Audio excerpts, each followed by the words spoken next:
Let's bring in Israeli Prime Minister Benjamin Netanyahu. Mr. Prime Minister, first Hamas broke the ceasefire and the fighting resumed. Now Hamas wants a ceasefire. Will Israel accept that, and what happens next?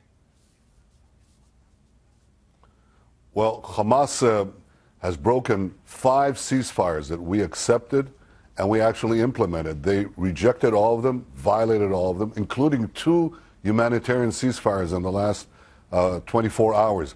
Now they come with their own ceasefire proposal, and believe it or not, they violated even their own ceasefire proposal. They're shooting at us as we speak. So Israel is not obliged and is not going to let a terrorist organization determine when it's convenient for them to fire at our cities, at our people, and when it's not, when they can restock. We'll take the necessary action to protect our people, including, by the way, continue to dismantle the tunnels. That's my policy. So basically, the offensive, the Israeli offensive in Gaza is going to continue. We'll do whatever is necessary to achieve our goal, which is to get a sustainable quiet. And as far as Hamas and its so-called ceasefires, they're violating their own ceasefires. It's come to the level of absurdity right now. Your defense minister has talked this weekend about a significant expansion of the Israeli operation. What does that mean, and how long is it going to take? When will you know that you have achieved your goals? Well, we'll continue to act until we bring quiet and security to our people. And I think that right now, as long as Hamas continues rocketing our people, attacking us, digging these tunnels under which, you know what they do? They dig. They got money from the international community to build kindergartens. They took that money and built tunnels, dug tunnels to blow up our kindergartens. So we have to dismantle that, and we are. And we'll continue to do it until we achieve our goal of having this security that we can bring to our people. I hope it's as soon as possible, obviously. Mr. Prime Minister, Gaza officials say now that more than 1,000 Palestinians, the vast majority of them civilians, have been killed. International opposition to your operation, as you well know, is growing. Is that not a concern to you? And what about the protests, even riots on the West Bank? Are you concerned at all about a third intifada or uprising there? Well, first, I know that's what Hamas is trying to do. They're trying to instigate violence in the West Bank as well, and we expect President Abbas to do what he can to, and what he's responsible for, to keep the quiet on that front, because Hamas just wants that to blow up as well. As far as the civilian casualties, I have to tell you, each one of them is a tragedy. We don't want a single civilian tragedy. We're not targeting a single civilian. And every time you see these pictures, they're heartbreaking.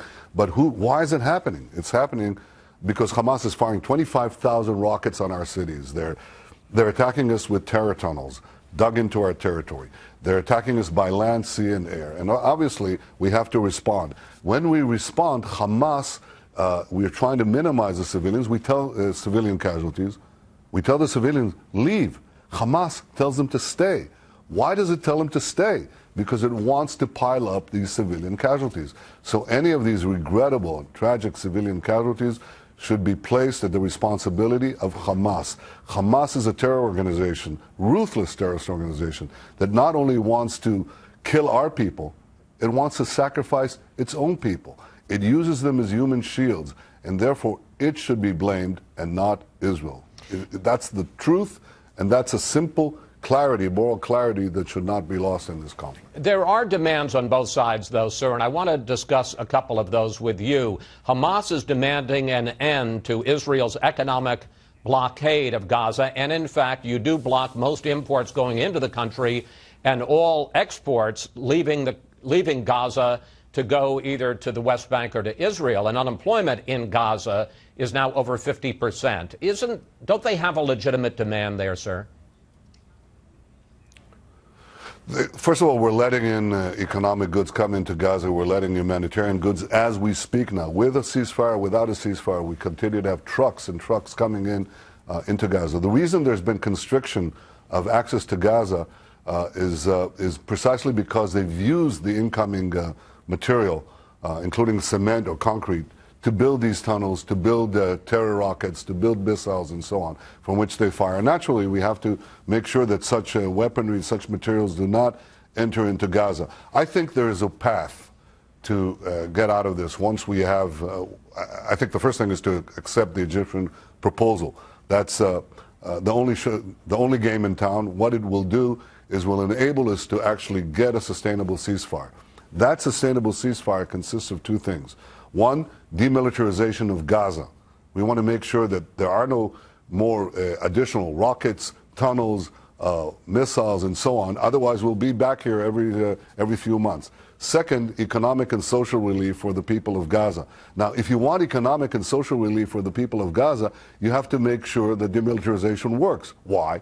Because if the international community will rush again to give cement, concrete, to Gaza to build, for Hamas to build the buildings, they'll use it for tunnels. So you have to have a mechanism to prevent the abuse of this cement or concrete. If you want to give them money, you want money to go to the people of Gaza. But if the money comes in and Hamas uses it to manufacture rockets and missiles, you're going to be exactly where we are now. So you need demilitarization and economic and social relief for the people of Gaza. I think that the economic and social relief is tied to demilitarization because otherwise it will simply not work. But don't you worry, sir, and I'm not without taking sides on who's responsible for the civilian deaths, but that every time that as an Israeli tank shell or a missile hits a family and people are killed, that demilitarization becomes even harder, that there are going to be thousands of Palestinians, many of whom will have lost some of their civilians. And again, not saying who's responsible for that, but that's going to make the possibility of any kind of a peaceful situation in your part of the world even more difficult. Look, we face a very, very difficult situation with a ruthless enemy. It's the same thing that you see with Al-Qaeda, with ISIS, with Boko Haram, with Hezbollah. These people just don't care. So we cannot pretend that we can allow them to continue to attack us, continue to fire rockets at us, continue to dig tunnels against us and say, okay, because we don't want to take action against them, they can continue this. What choice do we have? Obviously, we try to minimize as best as we can civilian casualties. They're all incidental casualties. None of them are a direct target. But we have no choice but to defend ourselves. And you're right, this creates a terrible tragedy when you have an enemy that deliberately wants to pile up its own people, the deaths of its own people as a human shield and as a battering ram in international diplomacy. The only thing that I can say is appeal to the people watching this to say, don't let them get away with it. Put the blame where blame belongs, on Hamas. Prime Minister Netanyahu, thank you so much for talking with us today, sir. Always good to speak with you. Thank you. Thank you, Chris.